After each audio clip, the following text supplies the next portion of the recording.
Il n'y a pas d'âge. Il n'y a pas d'âge. L'âge, c'est dans la tête. Voilà, j'ai peut-être aujourd'hui 29 ans. Ça peut paraître jeune pour certains, vieux pour d'autres. Mais quand on voit les performances de certaines personnes et aussi, je veux dire, chez les femmes dernièrement, sur des full distance et même du half où ces personnes-là ont plus de 30 ans et performent, en fait, je me dis il n'y a pas d'âge. Donc, en fait, on peut être jeune comme vieux, entre guillemets, mais en fait, il n'y a pas d'âge et il faut juste faire attention à son corps, entendu, le préserver et pas se blesser. Et voilà, pour moi, il n'y a pas d'âge. Je vais te parler d'un triathlon un peu à part. Ce n'est pas juste une course, c'est une aventure. C'est un rendez-vous que tu prends avec toi-même. Et ça s'appelle le Léman Full Distance à Évian. Imagine, 6h du matin, t'es au bord du Léman, l'eau est calme, le soleil se lève à peine. Il y a un silence un peu sacré. Tu t'échauffes, t'attends ton départ, et là, quand tu plonges, t'es parti pour tes 3,8 km de natation dans l'un des plus beaux lacs d'Europe. Tu sors et t'enchaînes. 180 km de vélo. Et pas du tout plat. La ramasse, le corbier. Du vrai vélo de montagne. 3800 mètres de dénivelé positif dans les jambes. C'est long, c'est exigeant, mais franchement, c'est incroyable. Les paysages sont dingues et chaque col coché te rapproche de la suite.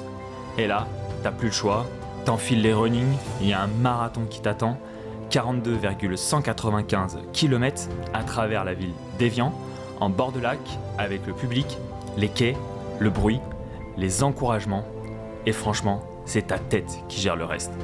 Si toi aussi t'as envie de cocher un défi XXL, mais surtout de vivre un truc marquant, le 20 et 21 septembre 2025, Évian t'attend. Retrouve toutes les infos sur le site de la course et en description de ce podcast. Et bonne écoute! Et salut à tous, aujourd'hui on est sur cette session d'enregistrement, vous nous avez suivis il y a quelques semaines, voire peut-être mois, lors d'une délocalisation de studio sur Aix-en-Provence. On est chez lui, vous allez comprendre que ça a un petit peu varié. J'ai le plaisir de recevoir Aurélio. Aurélio, comment tu vas aujourd'hui avec ce grand soleil ? Bien, salut à toi Valentin et salut à tous. En tout cas, ça va super bien, tout juste rentré de Majorque qui est donc en pleine forme et merci en tout cas de me recevoir aujourd'hui. Bah écoute, ça fait vraiment plaisir. Ce résultat à Majorque, on va en parler, on va essayer d'aller dessus parce qu'il est synonyme de pas mal de choses. Avant, tu avais une vie quand même à 1000 à l'heure, donc on va essayer de comprendre tout ça. On parlait du beau soleil, on parlait de Paris juste avant aussi en off. Il me semble que tu viens de là-bas. On va essayer de revenir sur le tout début. Donc moi, j'ai envie de dire du vélo à la banque, et les gens vont comprendre un petit peu pourquoi, et de la banque à l'Ironman. On va essayer d'aller chercher ce parcours atypique. Quand est-ce que tu commences déjà à toucher un de ces sports, donc que ce soit le triathlon, la natation, le vélo, la course à pied, comment tu arrives pour être assis aujourd'hui avec nous ? Eh bien, mon parcours, en fait, tout simplement, a commencé avec le vélo. Okay. Voilà, le cyclisme, où j'ai commencé assez jeune, à l'âge de 12-13 ans, c'est à peu près 12-13 ans, et en Guadeloupe. Alors, pourquoi en Guadeloupe ? En fait, j'ai découvert ce sport parce que là-bas, le vélo, le cyclisme, c'est un peu un sport national. Okay. Donc, c'est assez étrange, peut-être dit comme ça, mais là-bas, les gens prennent par exemple leurs vacances pour voir le Tour de Guadeloupe de vélo. Okay. C'est un peu comme nous, le Tour de France en France. Et là-bas, le Tour de Guadeloupe, c'est quelque chose d'assez impressionnant. Et en fait, j'étais baigné et ça m'a donné l'envie de découvrir ce sport-là. Mes parents étaient un peu contre au départ. Okay. Voilà, parce que le vélo, c'était pas quelque chose qu'on faisait dans la famille, tout simplement. Et puis je dis, allez, un jour, je demande un vélo pour mon anniversaire. Donc j'ai mon premier vélo, un petit vélo. Et voilà, à l'âge de 13 ans, et je partais en compétition avec un petit club que j'avais trouvé là-bas. Et donc, j'ai commencé effectivement par le vélo pendant quelques années, voilà, jusqu'à mes 16-17 ans, où là, d'un coup, j'étais en fait un petit peu repéré. J'étais dans la sélection de Guadeloupe, où j'ai participé à des belles courses dans les Caraïbes et aussi en France, avec les championnats de France, etc. Et arrivé à 17 ans, j'ai intégré en fait tout simplement le pôle espoir cycliste qui était basé donc à Nice. Okay. Donc en fait, je décide, j'annonce à mes parents que j'ai envie de partir à 17 ans de Guadeloupe, du foyer, pour vivre une aventure assez exceptionnelle, tout simplement, vivre un peu de ma passion du vélo. Donc j'intègre ce pôle espoir cycliste qui était donc basé à Nice. Et voilà, donc c'était durant l'année de mon bac. Ah oui. Voilà. Okay. Donc, Ouais, une année qui n'était pas si simple entre guillemets, où j'étais tout seul. Famille, ouais. C'est ça, donc je pars de... Voilà, c'est ça, ma famille, pour moi, c'est tout, entre guillemets. Voilà, ça représente beaucoup. Et là, j'arrive seul à Nice, en internat, 17 ans, à faire quasiment que du vélo, entre guillemets, à connaître des gens que je ne connaissais pas, etc. Donc c'était vraiment une expérience assez très enrichissante, hein, bien entendu, mais stressante surtout. Donc il y avait aussi le niveau scolaire qui était un petit peu différent par rapport bien sûr à la Guadeloupe malheureusement, mais bon c'est comme ça, donc j'ai dû rattraper un petit peu tout ça. Donc l'année du bac, j'ai dû concilier les deux, voilà, le vélo et les études, tout simplement mon bac. Et donc c'est comme ça que à 18 ans, quand j'ai eu mon bac, malheureusement je décide d'arrêter le vélo. On va essayer de comprendre. On va essayer de comprendre pourquoi voilà tu décides d'arrêter ça. Et justement, quand tu vois ce Tour de Guadeloupe, quand tu dis, voilà, mes parents étaient un petit peu contre, on voit qu'il y a quand même une notion d'engagement. Toi, tu as été passionné en voyant ça. Qu'est-ce qui t'anime quand tu regardes justement ce Tour de Guadeloupe? Qu'est-ce que tu vois chez les cyclistes qui te donne, toi, à ton tour, envie de prendre un petit peu ce vélo aussi? Alors, c'était l'effort en fait déjà, Okay. l'effort ça me donnait envie en tout cas de pratiquer ce sport, de voir qu'on pouvait avec un vélo faire des kilomètres et des kilomètres et découvrir des paysages aussi magnifiques, il faut le dire les choses, hein, mais voilà, de s'évader un petit peu de la maison, etc. Et puis cet aspect toujours de performance, parce que dès que j'ai vu le Tour de Guadeloupe, je me suis aussi intéressé au Tour de France, à tout ce qui se passait autour. Ouais. Et en fait, c'est con, mais on se prend au jeu. On se prend au jeu, c'est comme ça, c'est le vélo. Et puis c'est pour ça qu'on aime le vélo aussi. Et quand tu arrives en sport-études, j'imagine que c'est quand même quelque chose de compliqué, comme tu le dis. Donc, tu arrives à faire cette année de transition. Qu'est-ce qui fait que derrière, tu continues pas après avoir validé ce bac et ce sport qui a l'air de t'animer? En fait, c'était un goût de trop, peut-être. Un petit peu trop. Durant cette année, le fait de concilier les études, entre guillemets, la fin du lycée, et puis le sport. Ouais. En fait, le sport prenait beaucoup de place dans mon quotidien. Le vélo, ça demande des heures et des heures d'entraînement, des heures sur la route. Et en fait, je me voyais plus faire ça. Arrivé pendant mes études, arrivé donc en études supérieures, j'en avais marre, tout simplement. Ouais. Donc j'ai dit, je vends mes vélos et j'arrête tout du jour au lendemain. Ah ouais, c'est drastique. Parce que là, aujourd'hui, tu as quel âge, Orio, pour qu'on comprenne bien parce qu'on parle de 12 ans, du Oui, bac, c'est vrai, etc. effectivement, oui, tu as Pour mettre du raison. contexte. Là, j'ai 29 ans. Ok. Je viens d'avoir 29 ans, donc c'était il y a 10 ans, presque jour pour jour, entre guillemets. On va essayer de ça s'est comprendre passé. du coup, parce que vu que j'ai quand même un petit peu préparé cet épisode pour les auditeurs qui nous suivent, on va voir ce passage de la vie professionnelle qui est travailler tous les jours dans un secteur qui est la banque. On va revenir dessus. Et maintenant, essayer d'avoir cette ambition de faire que du sport aussi. On va essayer de cerner tout ça. Toi, à aucun moment, tu t'es dit, je peux mixer études supérieures et sport. Pendant tes études, c'est quand que l'élément déclencheur de reprendre le sport, il arrive? Et est-ce que tu recommences avec le vélo? En fait, j'avais envie tout simplement de vivre une vie de jeune étudiant. Ouais. Voilà, de pouvoir faire la fête, sortir, découvrir d'autres choses que je n'avais pas connues en fait, auparavant. Toute mon adolescence, en fait, je l'ai vécue à travers le vélo. Et ouais. Simplement, et en fait j'étais tellement matrixé par ça, par le sport, par aller à l'entraînement, etc., que je profitais de rien d'autre autour. Et en fait j'avais besoin de ça, donc de sortir, de voir des copains, et en intégrant aussi une école de commerce, ça n'aide pas. Ouais. Voilà, pour ceux qui ont fait une école de commerce, entre autres, voilà, c'est le sport, des fois c'est pas le plus simple à gérer. Donc pendant un an, on va dire que j'ai bien profité. Voilà, c'est coché. Voilà, mais ça, il fallait, en tout cas, et ça m'a fait du bien, faut le dire. Et en fait, au bout d'un an, en fait, j'avais ce besoin, ça me manquait, en fait. Le sport me manquait, toutes les endorphines, etc. C'est l'aspect de la compétition, voilà, parce qu'en étant compétiteur, ça me manque, en fait, d'un moment. Et donc, j'ai pas un élément déclencheur, c'est juste que je me suis dit, en fait, il faut que je refasse du sport. Ok. Et à ce moment-là, je me suis dit, le vélo, pourquoi pas, mais ça demande beaucoup d'entraînement et j'ai pas forcément l'envie de reprendre le vélo tout de suite. D'accord. Donc, qu'est-ce que j'ai fait? J'ai fait comme beaucoup de personnes, j'ai acheté une paire de baskets et je suis parti courir. Course à pied. Course à pied. Sans objectif, il y a un truc qui se trame dans ta tête, tu te dis quoi? Tu te fais accompagner?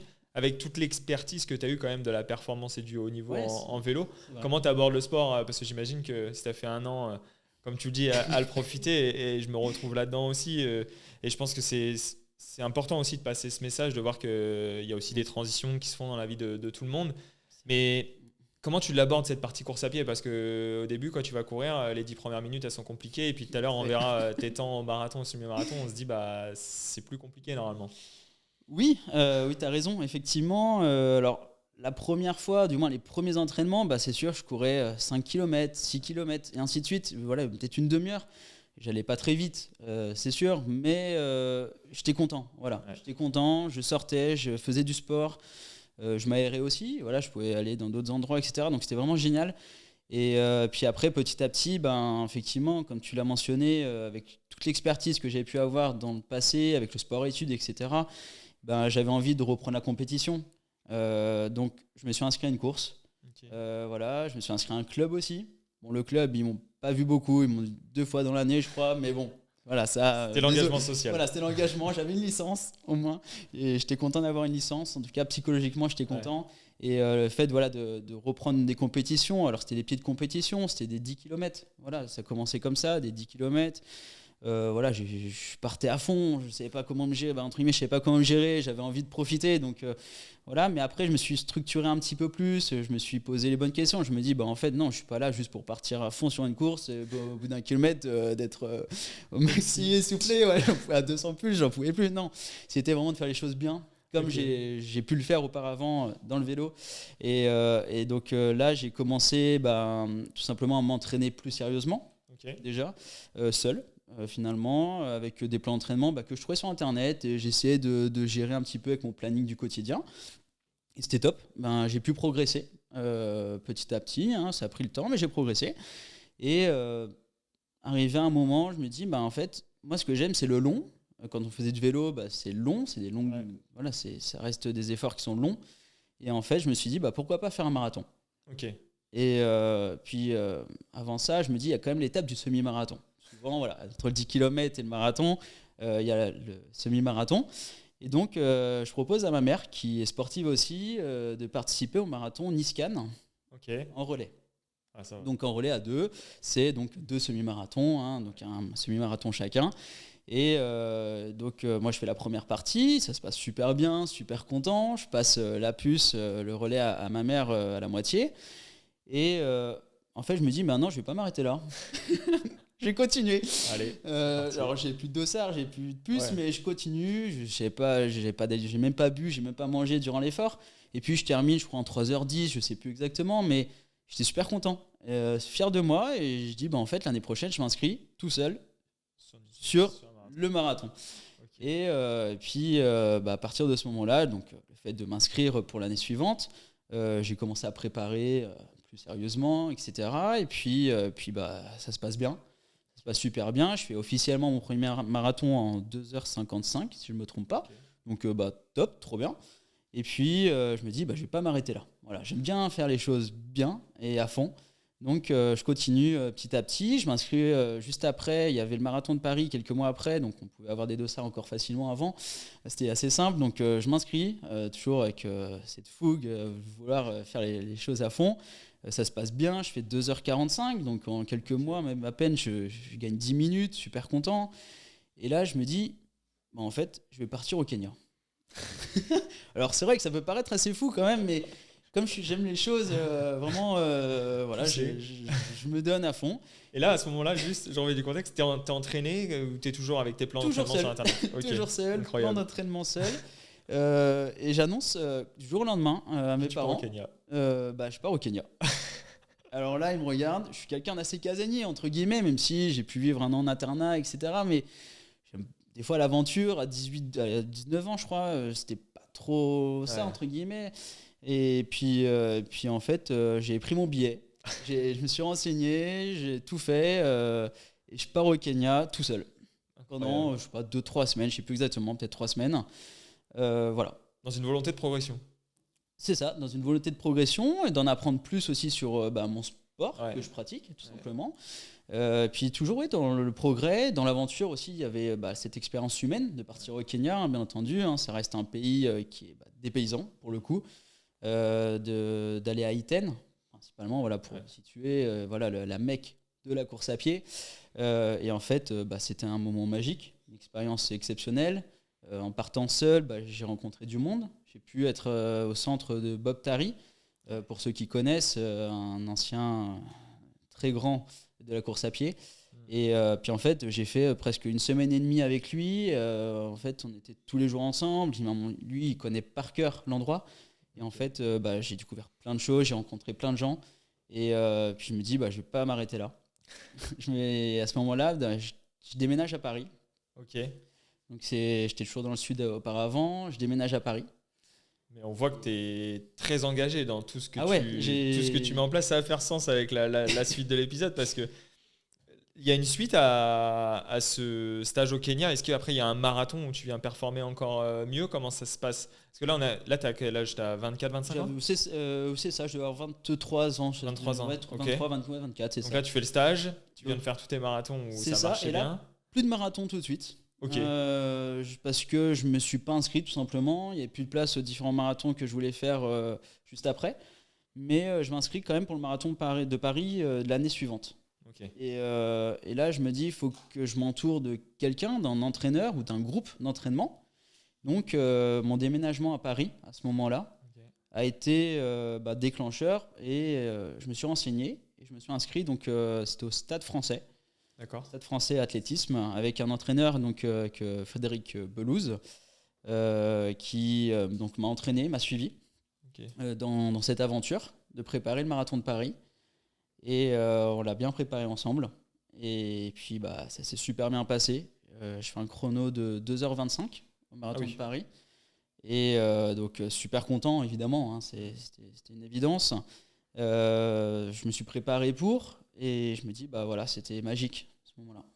Bon, c'est cool. Je voulais vraiment passer beaucoup de temps sur contextualiser tout ça parce qu'on va voir que l'ambition désormais, c'est de passer pro en triathlon. Et souvent, on a l'habitude de se dire, ils sont dans les bassins depuis tout petit. Là, j'ai l'impression qu'on n'a toujours pas parlé de la natation. On va essayer d'aller comprendre ce sujet-là, de se dire que il faut avoir un chemin tout tracé pour atteindre ses objectifs.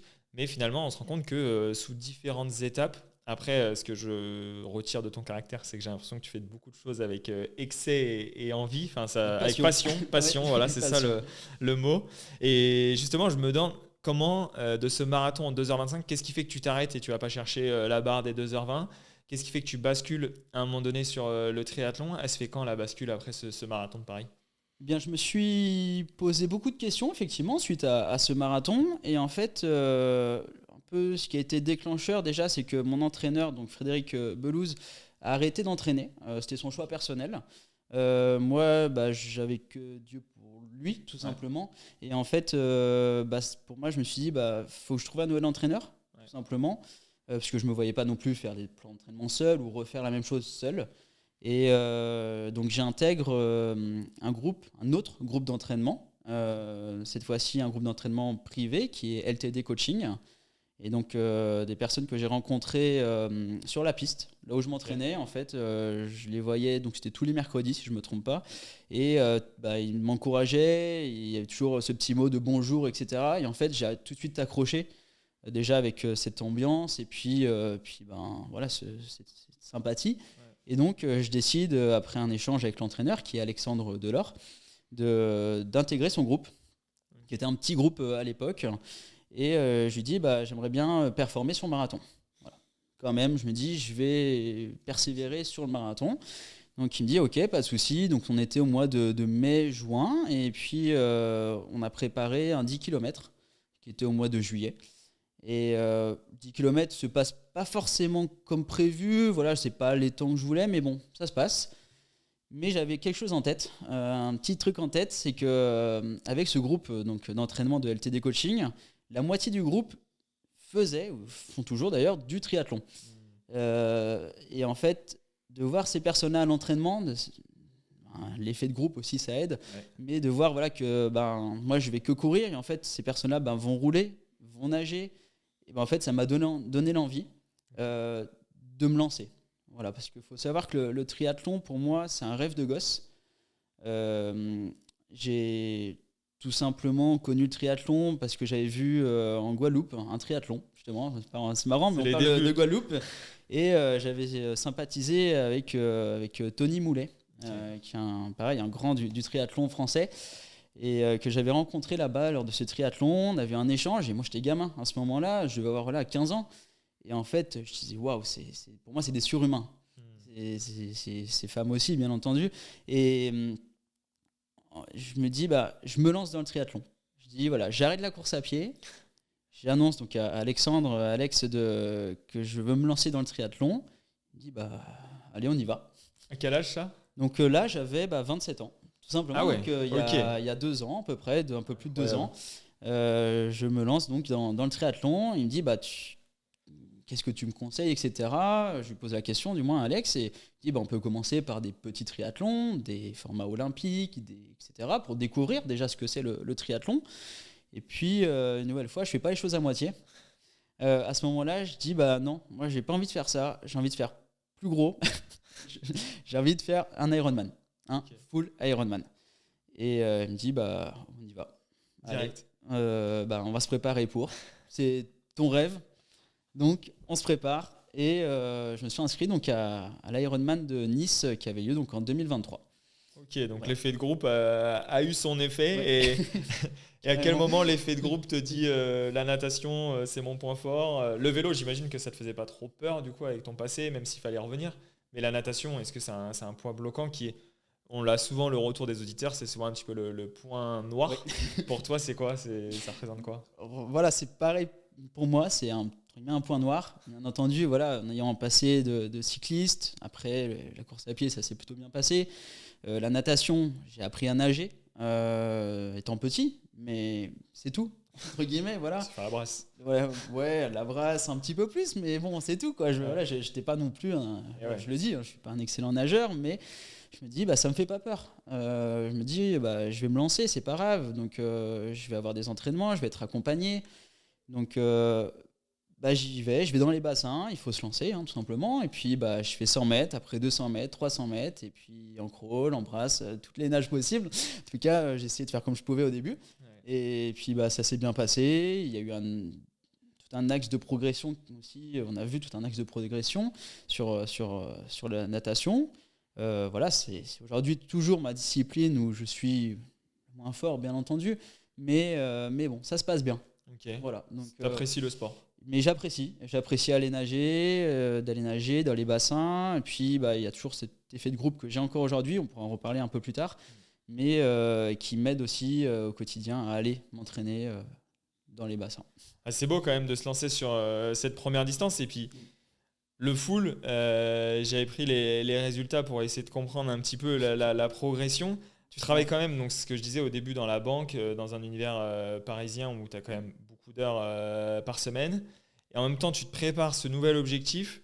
Et si je dis pas de bêtises, tu finis 2e de catégorie. Oui, c'est ça. 10e au scratch, donc sub 10, 9h30 pour le premier. Tu t'y attendais? Ça cache quoi en fait? Pour que les auditeurs ils comprennent bien aussi, c'est qu'on reçoit tout type de profil. Ça cache quoi comme sacrifice entre guillemets, parce que pour des gens ça en est, pour d'autres non, mais comme enjeu, ce que ça représente un tel effort et une telle progression aussi vite? Alors déjà c'est un choix, premièrement, et c'est un choix construit. Faut savoir effectivement que je travaillais encore, j'avais des horaires entre guillemets de bureau, mais le matin je commençais très tôt et le soir je finissais tard. Voilà, j'avais un métier qui était prenant. Je travaillais effectivement dans la finance sur Paris, et voilà, je comptais pas mes heures, je vais être à plus de 40 heures par semaine de bureau, mais ça m'empêchait pas tout simplement d'aller m'entraîner encore plus tôt le matin et puis le soir, parce que vu que j'avais fait ce choix-là, le choix de réussir ce premier Ironman, et j'avais l'envie de me lever tous les matins, même si de certains matins c'était un peu plus dur à Paris. Mais bon, voilà, c'était comme ça. Mais comme j'avais ça en tête, je me dis j'ai pas le choix. Donc c'est la discipline finalement, c'est une certaine rigueur qu'on se met. C'est sûr, on n'a pas beaucoup de temps pour la vie sociale, entre guillemets, pour être avec les copains, etc. En fait, les copains, c'est avec ceux tes copains d'entraînement plutôt. Ouais. C'est-à-dire, c'est avec ceux avec qui tu t'entraînes. Voilà, c'est eux tes meilleurs amis pendant 6 mois ou plus. Oui. Voilà, tout simplement. Après, j'ai la chance, je lui dis quand même, d'avoir une copine qui pratique le même sport et on s'est lancé le même défi en même temps. Ok. Donc, d'être à deux, c'est plus facile. Il faut Ouais. dire les choses, ça aide beaucoup. Et donc ça m'a aidé aussi. On s'est entraidé dans cette phase d'entraînement. Donc voilà. Donc après, j'arrive à concilier les deux, que ce soit la vie professionnelle et la vie, bien sûr, sportive. Et après aussi, le fait d'avoir un entraîneur, Ouais. bien sûr, ça permet aussi d'avoir un plan d'entraînement, bien sûr, personnalisé, déjà, tout simplement, et de pouvoir concilier les deux. Ouais. De tout, et d'arriver, d'être prêt le jour J. Et là, dans cette structuration-là où il y a la charge de travail, moi j'ai souvent l'habitude de dire que c'est un stress global quoi, sur le travail plus le sport, plus tout ce qu'on met en place. C'est vrai. Qu'est-ce que tu mets en face? Est-ce que tu te poses des questions sur la partie nutrition à ce moment-là? Est-ce que tu as vraiment que la partie coaching avec Alexandre ou tu vas un petit peu plus loin? Quelle est ton approche de la performance? Alors, pour être franc, j'avais que l'approche de l'entraînement pur, entre guillemets, voilà, pas de tout ce qu'il y a autour, entre guillemets, la nutrition, comme tu l'as si bien dit. J'avais pas ça, et pour la petite anecdote pardon, j'adore le Nutella et j'en mangeais tout le temps. J'ai cru le comprendre dans toutes les questions qu'on a pu recevoir. Je pense que. Ah bon, peut-être voilà, alors. Parfait. Non, j'ai cru comprendre que les pots Nutella, on m'a demandé combien t'en mangeais par mois. Donc, c'était une question assez présente. Bon, ça a un peu changé, on en parlera, mais ça a un peu changé. Donc à ce moment-là, voilà, je pensais surtout l'aspect performance de l'entraînement pur. Et voilà, je mettais en place, du moins je faisais un peu tout ce qui est récupération, cryothérapie, mais peu finalement. Ouais. Donc voilà, j'étais axé que de l'entraînement, il faut le dire. Okay. Et en fait, je pense que j'avais pas assez le temps pour plus en fait. C'est ça, c'est toujours, et on va essayer de comprendre justement la bascule que tu vas mettre en place, ce que ça peut toi t'apporter. Et quand le résultat il arrive, c'est sûr que tu as tout mis en place, comme tu disais, tu te réveillais tôt le matin, tu faisais tes entraînements le soir. Ouais. Malgré tout, top 10 scratch, 9h30, tu t'y attends à un tel résultat? Comment tu appréhendes la course? Alors pas du tout, je ne m'attends pas à ce résultat-là. Alors on avait préparé beaucoup de choses à l'entraînement quand même. Mais en fait, pour la petite histoire, 2 jours avant la course, en fait, je décide de changer de vélo parce que j'avais un souci avec mon vélo de contre-la-montre. Okay. Je décide en fait de prendre mon vélo de route. Et alors, c'est pas la meilleure des choses sur du longue distance en triathlon.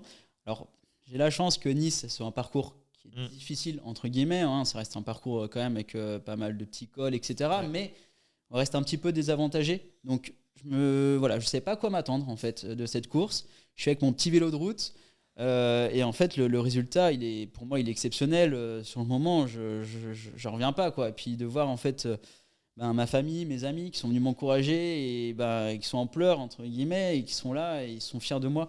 Donc voilà, pour moi c'est une grande fierté d'avoir terminé, d'avoir effectivement fait ce résultat. Bien sûr, hein, quand même, parce que ça reste un résultat plutôt intéressant. Et surtout, première course Ironman, je termine effectivement 2e de ma catégorie, top 10 au scratch. Donc je dis waouh, c'est magique. C'est l'aboutissement de plus de 6 mois.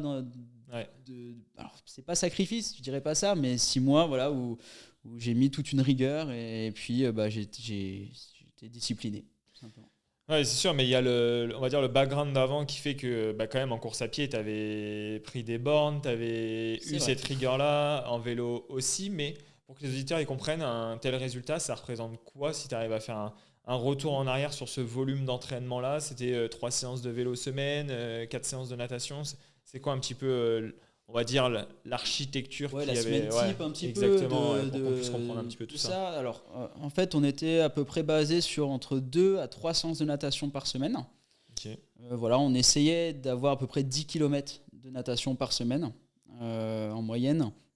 Et à côté de ça, effectivement, le vélo, on essayait de monter à 250-300 km par semaine.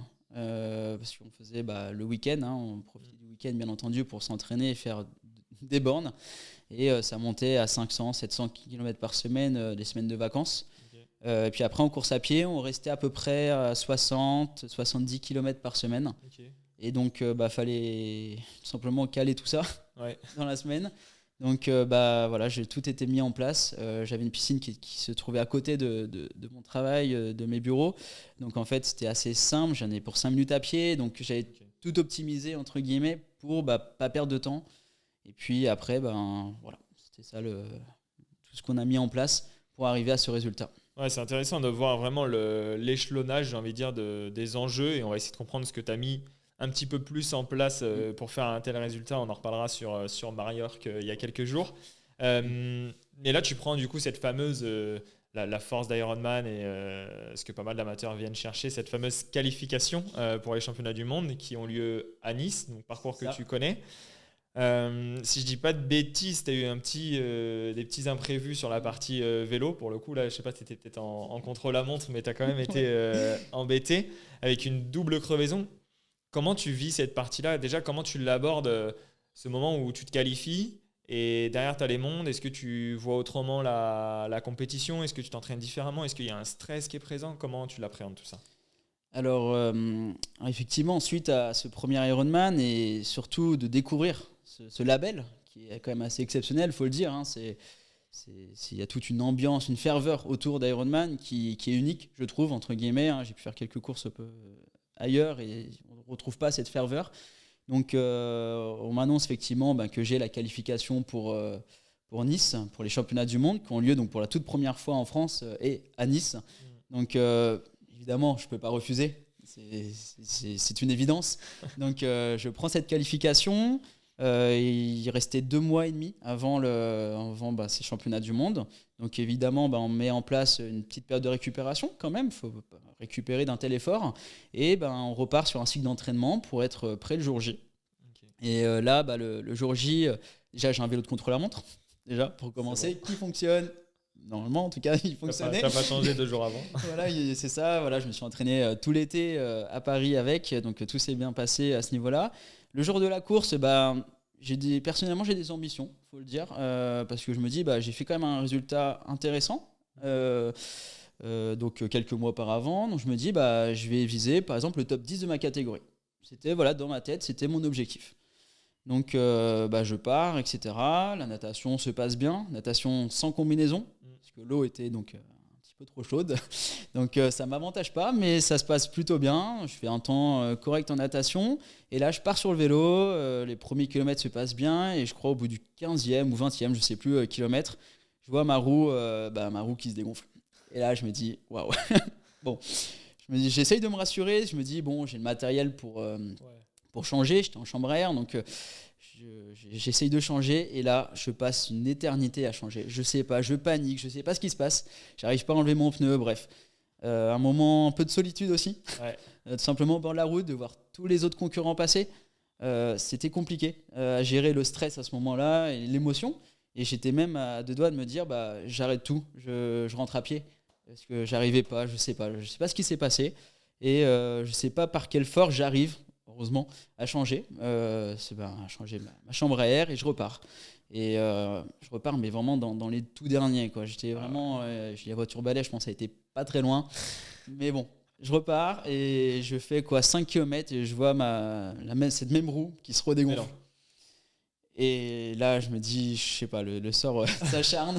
Et par chance, je le dis, mais par chance, j'étais à 1 km du ravitaillement, du premier ravitaillement. Et lors des ravitaillements, il y a une station, entre guillemets, une aid station, ce qui permet effectivement, avec un mécano sur place, qui permet de nous aider, et c'est autorisé en tout cas, à réparer les petits pépins qu'on a sur le vélo, etc. Donc je me dis, allez, je roule encore sur la jante, sur le pneu crevé, je roule jusqu'à ce ravitaillement. Et là, je vois qu'il y a 5-6 gars avant moi qui attendent. C'est la galère. Voilà, c'est la galère. C'est l'endroit des galériens. Donc, je suis là, il y a le public qui est autour, je discute avec eux, je souris, je ne sais pas ce qui se passe, mais je prends un peu ça, je me dis, c'est terminé de toute façon, entre guillemets, pour moi, pour jouer, entre guillemets, la course, pour faire la course, jouer les premières places, du moins. Donc super sympa le mécano, donc il me change au bout de 20 minutes encore, donc je repars, à ce moment-là il venait de rouvrir les routes, parce qu'il y a des heures, donc je me retrouve un peu dans les voitures pendant 10 minutes à peu près, et je me dis mais non, tu vas doubler ça et tu vas rattraper les gars, et là je sais pas, j'ai un déclic, et je me mets en mode plus rien ne peut m'arriver et là je fonce, je me mets sur les prolongateurs et plus rien ne m'arrête. Et voilà, je dois être dans les derniers une nouvelle fois et je remonte, mais je ne sais pas combien de personnes à ce moment-là et ça tout le long jusqu'à l'arrivée, donc jusqu'à T2. Ouais. Et là, donc je vois ma famille, mes amis, il y avait beaucoup qui avaient fait le déplacement pour m'encourager et ils m'annoncent que je suis 77e de ma catégorie. Donc je dis bon. Je savais, entre guillemets, je pouvais pas non plus rêver à autre chose. Et je dis, c'est pas grave, c'est quand même les championnats du monde, c'est peut-être qu'une fois dans ta vie. T'y vas, quoi. Et je fais un marathon correct, je suis super content de mon marathon en tout cas.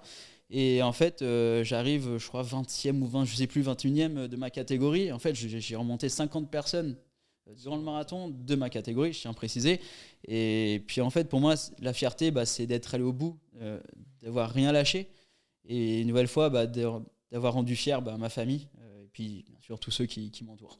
Et comment on se remobilise? Tu dis ce déclic, est-ce que tu arriverais à remettre du sens sur ce qui s'est passé réellement pour essayer de réitérer, on va dire, ce déclic-là ou donner des conseils aux auditeurs?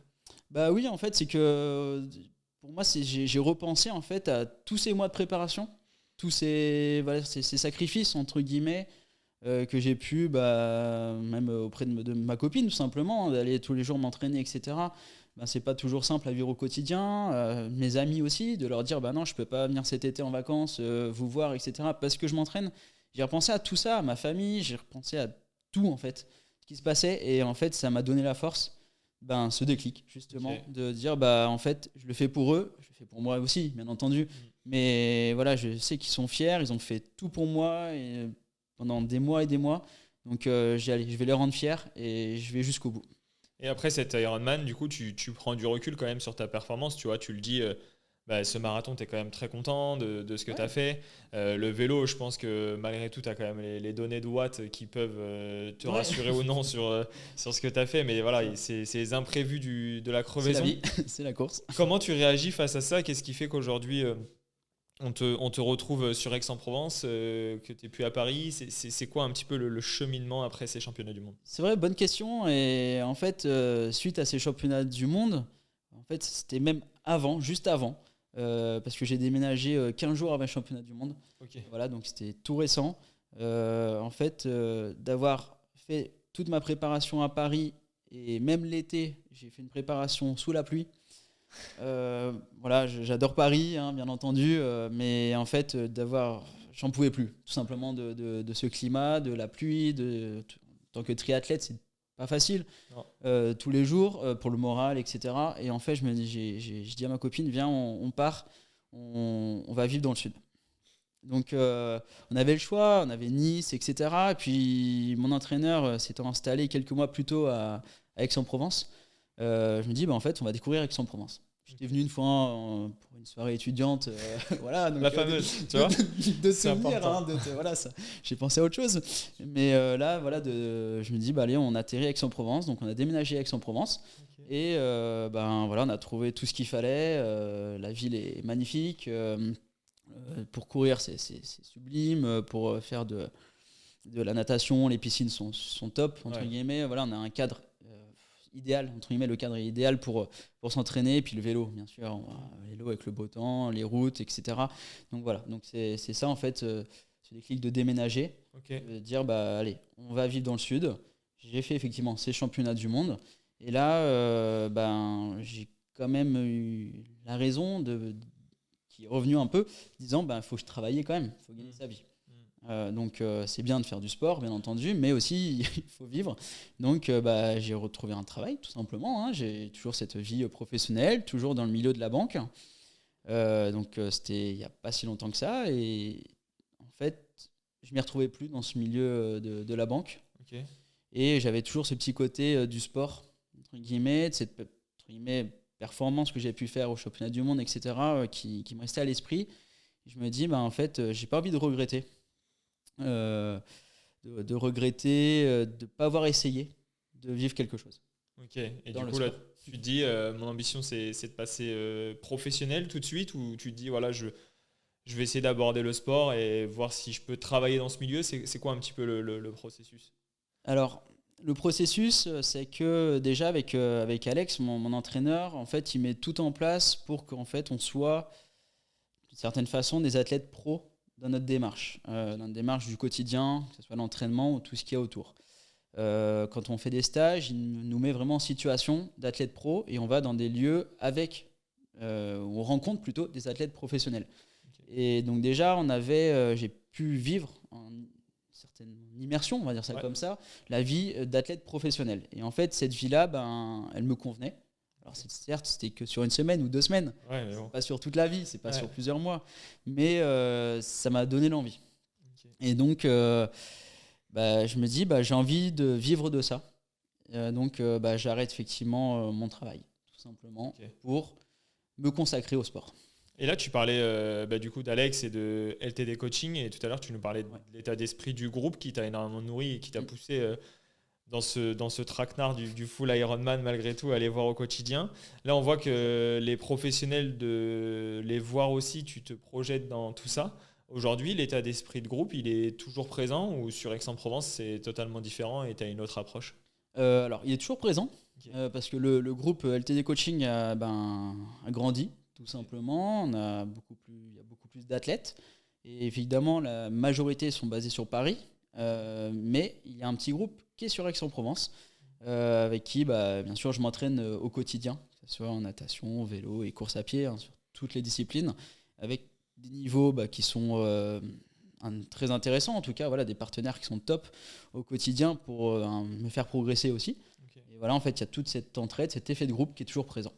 Donc là, tu arrêtes, on va dire, ce double projet, être en emploi et en même temps pratiquer ton sport. Ça, c'est il y a quelques mois, si j'ai bien compris. Oui, c'est ça, il y a quelques mois, oui. Et du coup, comment tu articules ta saison et quelles sont les ambitions pour passer pro? Donc, on va essayer de faire un focus sur ça, sachant que la majorité des questions, on finit toujours par la FAQ, la majorité des questions, quand même, étaient assez focus sur ça.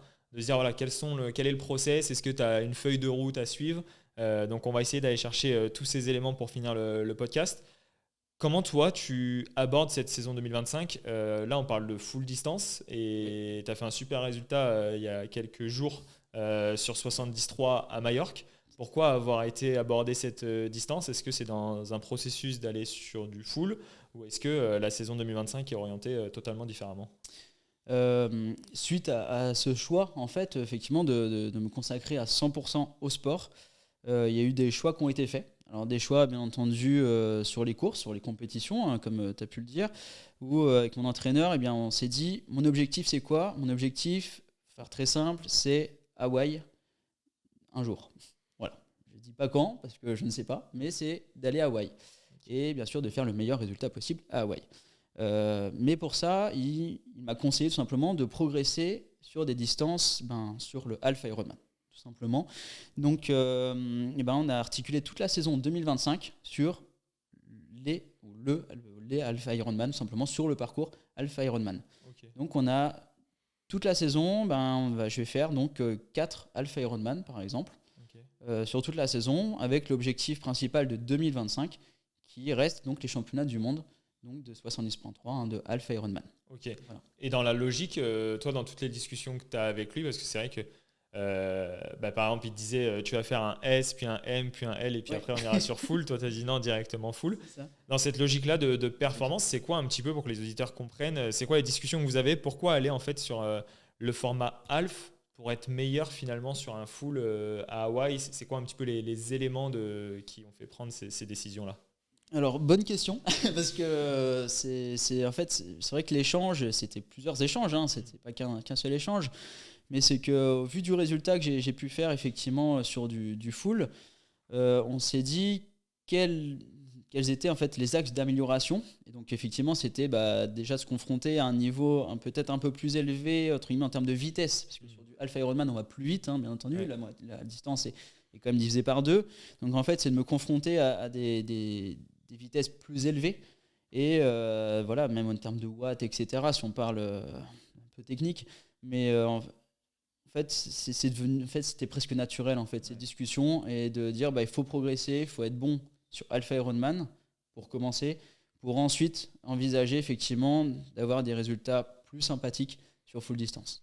Et cet enjeu, ouais, c'était surtout en fait c'est l'expérience, c'est surtout l'expérience en fait, parce que aussi ce qu'il faut le dire aussi, mais de faire des Alpha Ironman c'est plus facile entre guillemets en termes de récupération, et on peut en faire plus dans l'année que des full distance. Ouais, c'est sûr, c'est pas le même engagement. Et toi aujourd'hui, du coup d'arrêter ton travail et vraiment de te focaliser sur le sport, ça change quoi dans ton quotidien? C'est parce que tu vois, par exemple, tout à l'heure, j'ai fait exprès de poser cette question, de savoir ce que tu mettais en place tout autour, parce que j'avais vu passer toutes ces questions sur le Nutella, le chocolat, etc.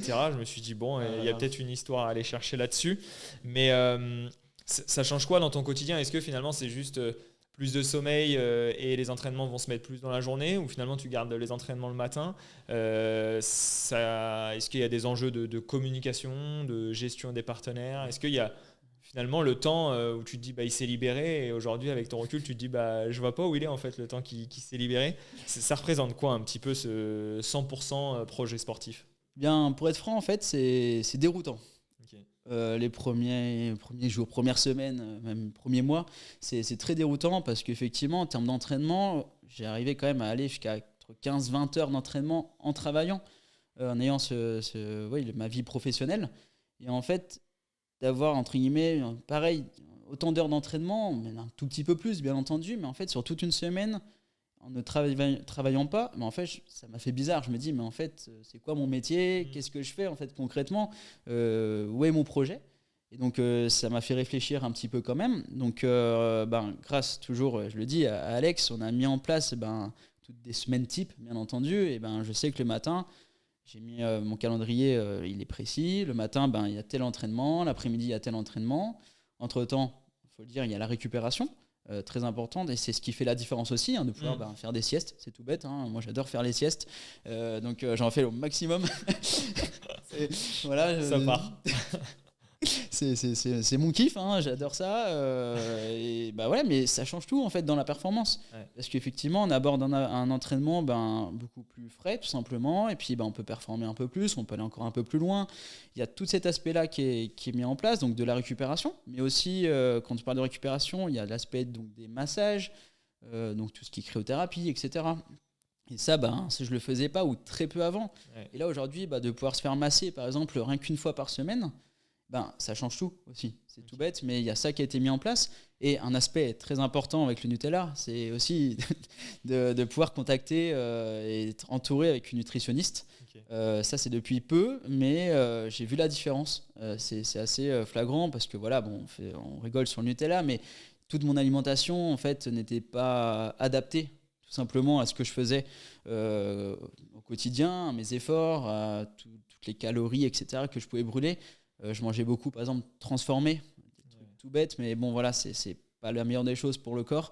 Et en fait, j'ai mis en place tout ce système de bien manger, de manger sainement, avec des produits frais, etc. Et en fait, je pense que c'est sûr, même ça joue dans la performance.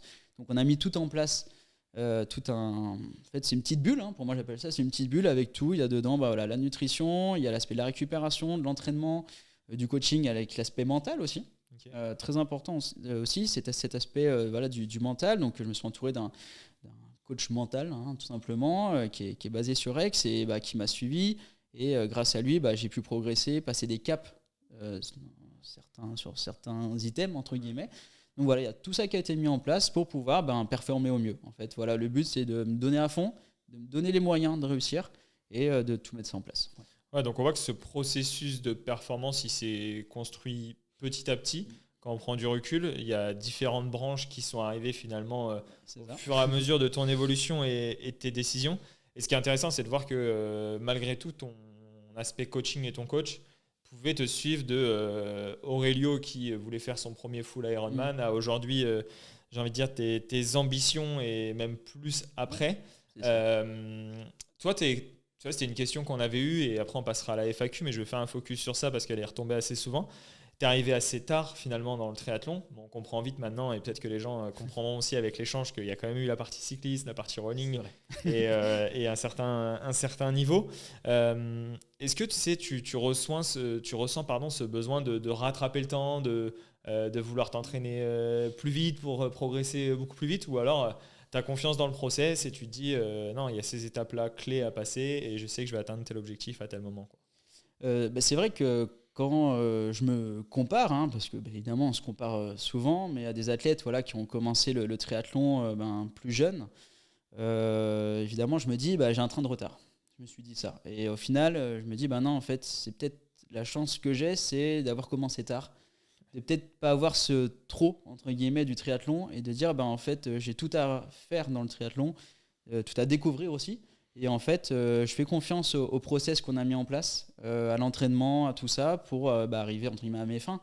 Et je me dis, non, je vais peut-être m'entraîner effectivement un peu plus dans telle ou telle discipline par rapport à d'autres.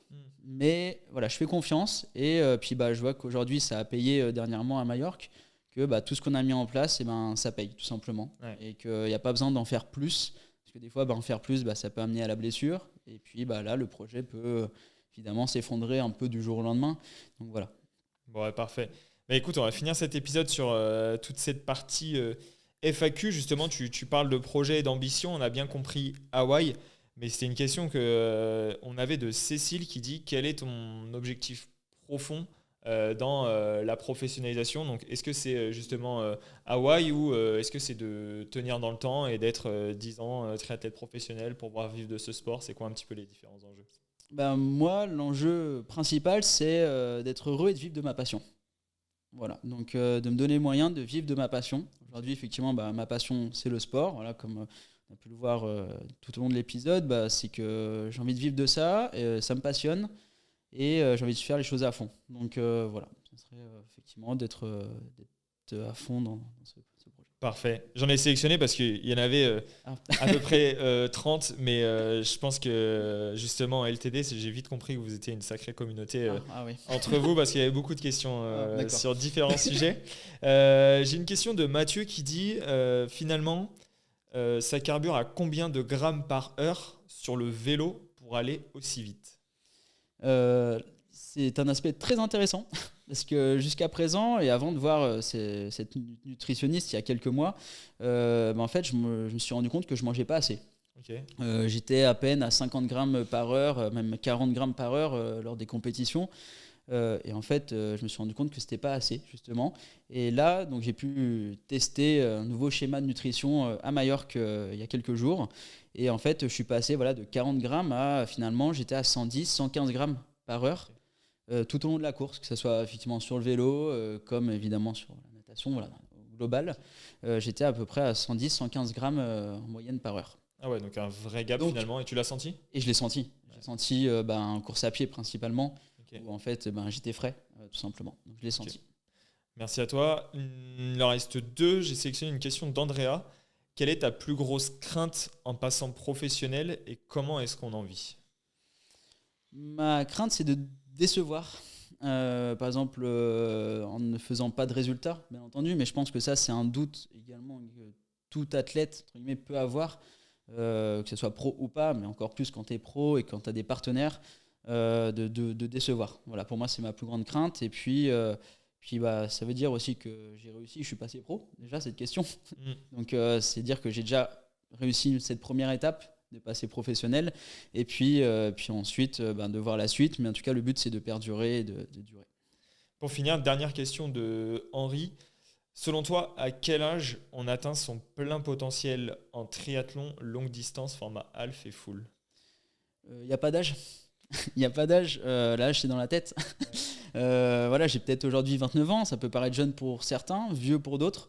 Mais quand on voit les performances de certaines personnes, et aussi, il faut le dire, chez les femmes dernièrement, sur des full distance et même du half, où ces personnes-là ont plus de 30 ans et performent, en fait, je me dis, il n'y a pas d'âge. Donc en fait, on peut être jeune comme vieux, entre guillemets, mais en fait, il n'y a pas d'âge et il faut juste faire attention à son corps, bien entendu, le préserver et pas se blesser. Mais voilà, pour moi, il n'y a pas d'âge. Bon, ouais, parfait, écoute. Je trouve qu'on a fait un super épisode. Merci à toi Aurélio pour ton partage de A à Z. Pour ceux qui veulent aller plus loin, je mettrai justement ton compte Instagram en description de cet épisode. Je te remercie, je te souhaite une belle saison 2025 et vraiment le meilleur pour la suite. Merci à tous. Merci à tous, je vous dis à très vite et ciao ciao. Merci à toi d'avoir écouté cet épisode jusqu'au bout. Si cette discussion t'a inspiré, motivé ou même donné envie de te surpasser toi aussi, fais-le moi savoir directement dans les commentaires. Abonne-toi à la chaîne YouTube et active la cloche pour ne rater aucun épisode.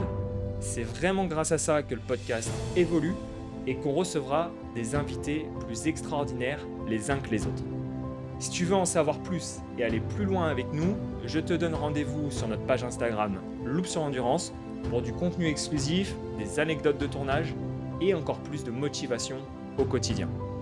Et surtout, n'oublie pas, ton travail, ta discipline et ta vision définissent ta performance de demain. Ciao, ciao!